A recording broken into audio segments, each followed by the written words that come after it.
असल में अब ऐसे इत्तेफाकात जिंदगी में मुझे थोड़ा डरा देते हैं।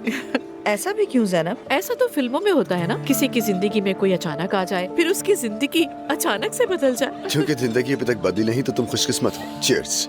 इंजॉय करते हैं। हाँ बिल्कुल। हाँ तो जमाल साहब, आप कुछ अपने बारे में भी तो बताएं। यानी हम लोग अपनी कहानियाँ सुना रहे थे एक दूसरे को।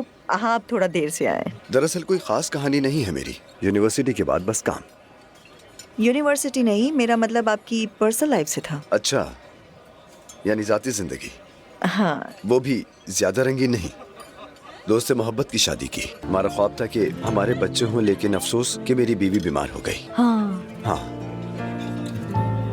मुझे ये सुन के बहुत अफसोस हुआ। सब कुछ आजमा लिया हमने, मुतबादिल इलाज करवाया, मुख्तलिफ ममालिक गए, लेकिन कुछ ना हुआ और आखिरकार मैंने उसे खो दिया। मुझे माफ कर दे, मुझे बिल्कुल मालूम नहीं था कि आपके साथ ये सब कुछ हुआ। माफी की कोई जरूरत नहीं, यही मेरी किस्मत थी। उसके बाद शदीद अफसर्दगी। हम सभी ने किसी न किसी को खोया है। सच कहा। तो फिर ये उन सब के नाम। हाँ। और ये है जाने वालों के नाम।